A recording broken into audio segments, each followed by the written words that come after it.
हर पल आपके साथ। नमस्कार, आप देख रहे हैं हर पल न्यूज और मैं हूं आपके साथ माधुरी तिवारी। खबरों की शुरुआत करेंगे, लेकिन उससे पहले नजर डालेंगे आज की हेडलाइंस पर।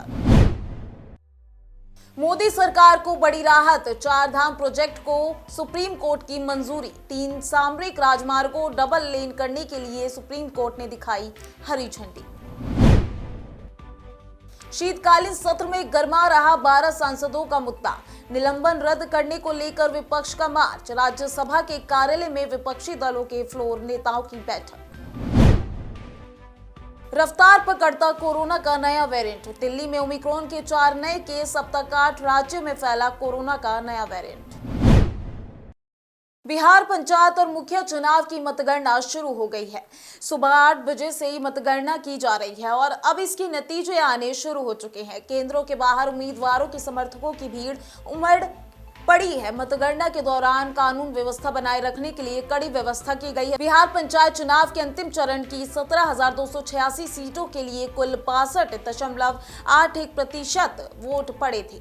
शाम तक होते होते 63,000 उम्मीदवारों की किस्मत का फैसला आज हो जाएगा। पंचायत मुखिया चुनाव का रिजल्ट आज घोषित हो जाएगा। संसद में शीतकालीन सत्र में 12 सांसदों के निलंबन का मुद्दा लगातार गरमा रहा है। विपक्षी दलों ने सांसदों के निलंबन के विरोध में मार्च निकालने की घोषणा की है। दोनों सदनों के विपक्षी सदस्यों संसद भवन परिसर से विजय चौक तक मार्च करेंगे। इससे पहले संसद के दोनों सदनों में विपक्षी दलों के फ्लोर नेताओं ने राज्यसभा में एलओपी के कार्यालय में बैठक की। इस दौरान मल्लिकार्जुन खड़गे ने 12 सांसदों के निलंबन को रद्द करने की मांग को लेकर दबाव बनाने के लिए रणनीति पर चर्चा की। अब लोकपाल में भ्रष्टाचार की शिकायत लोग ऑनलाइन के जरिए भी कर सकेंगे।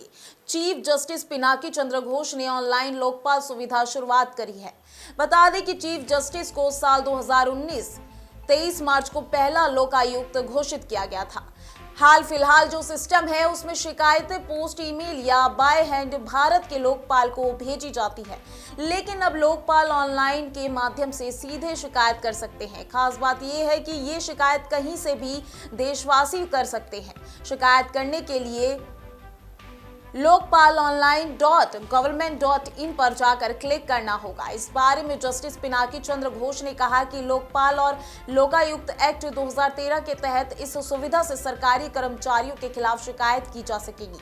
लोकपाल ऑनलाइन से वेबसाइट के माध्यम से सीधे शिकायत कर सकते हैं।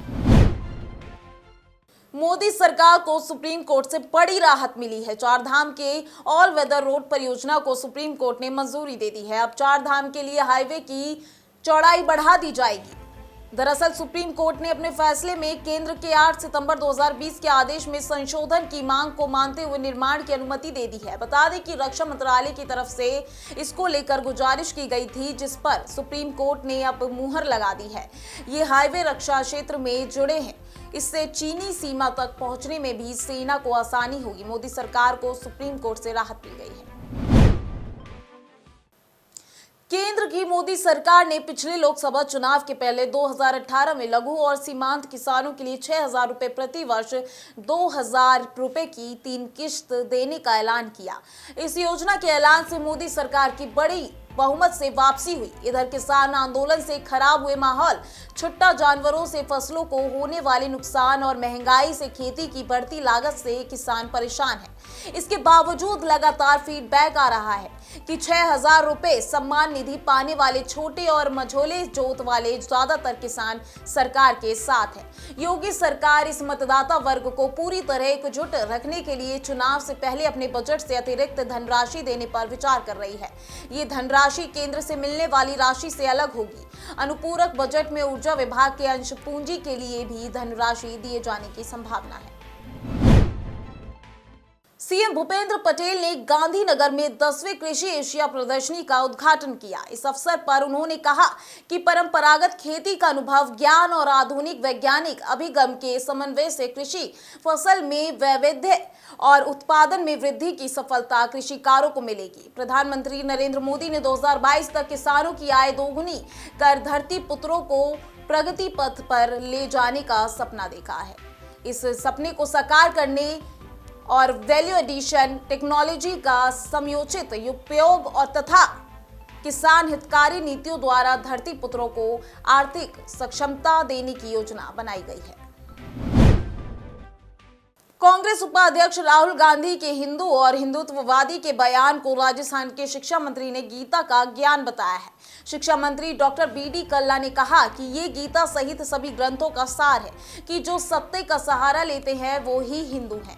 भाजपा पर बड़ा हमला करते हुए डॉक्टर कल्ला ने कहा कि भाजपा को ग्रंथों में विश्वास ही नहीं है, इसलिए राहुल गांधी ने कहा कि ये हिंदुत्ववादी है, हिंदू होने का ढोंग कर रहे हैं। मीटिंग में राहुल गांधी जी ने कहा मैं हिंदू हूँ। महात्मा गांधी जी हिंदू थे और हिंदू वो है जो सत्य के लिए लड़ता है। हमारे यहाँ श्रीमद् भागवत में ये लिखा हुआ है, सत्यम परम धीमहि सत्यमेव जयते। उन्होंने कहा सत्य का जो सहारा लेकर चलता है वो हिंदू है और ये हिंदू ग्रंथों का सार है। इन लोगों का तो ग्रंथों में विश्वास नहीं है, इसलिए उन्होंने कहा ये हिंदूवादी हैं, ये हिंदू बनने का नाटक करते हैं, ढोंग करते हैं, हिंदू धर्म को जानते नहीं।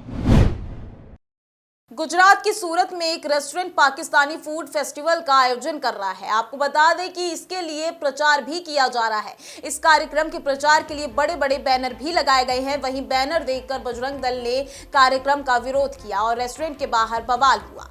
बता दें कि पाकिस्तानी फूड फेस्टिवल का विरोध करते हुए कार्यकर्ताओं ने सारे बैनर उतार कर फाड़ दिए। बैनर को न सिर्फ फाड़ा गया बल्कि कार्यकर्ताओं ने उनमें आग भी लगा दी।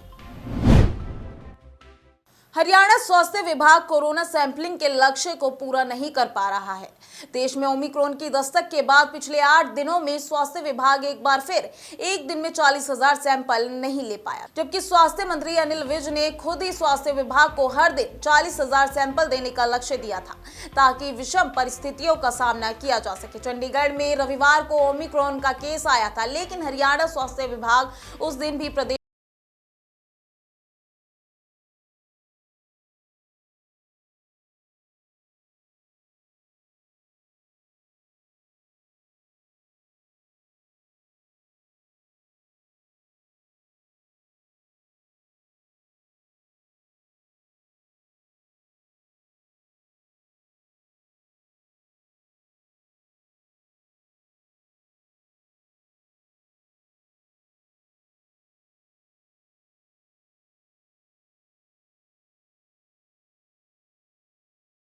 मात्र दावा नहीं है।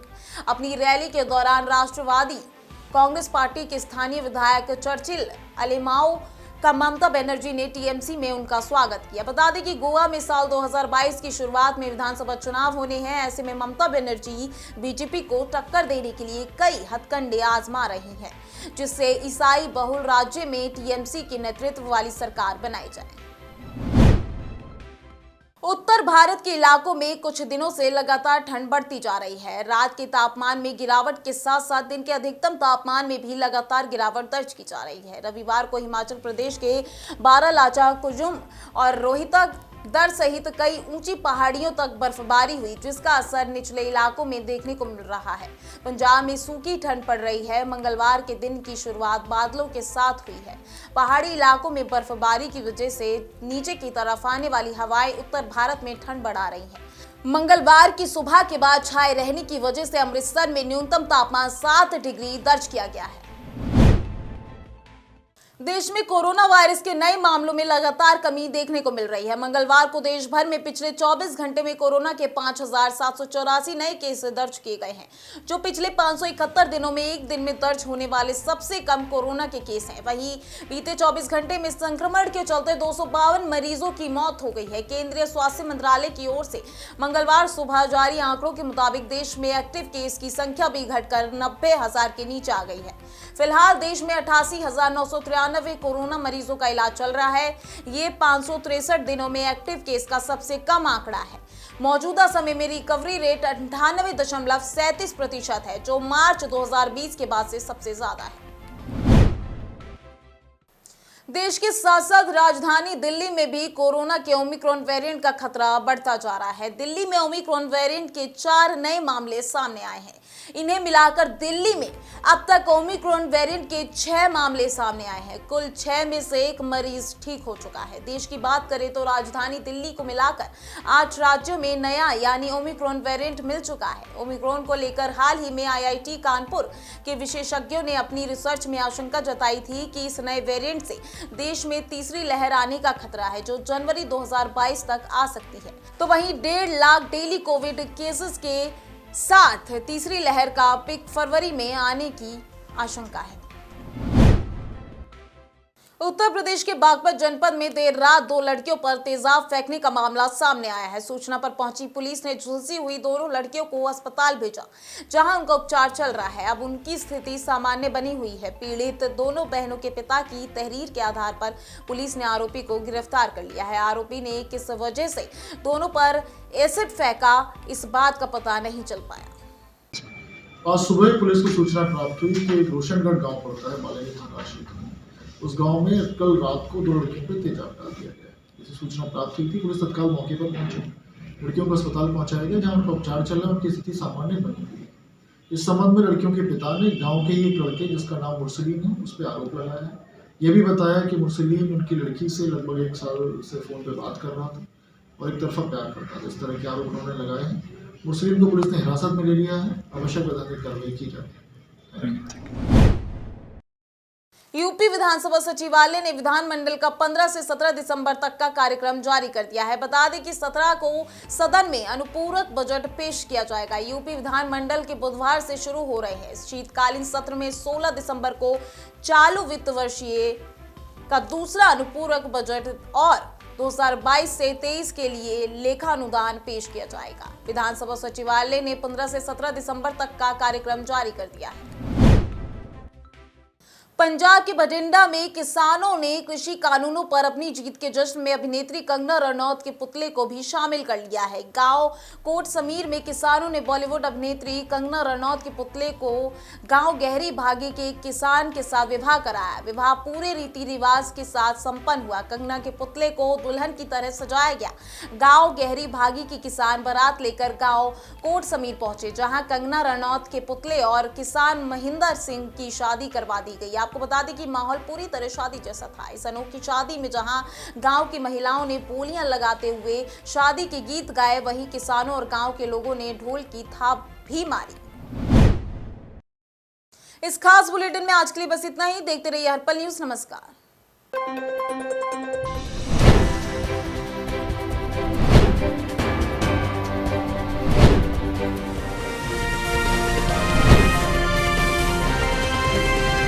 हर पल आपके साथ।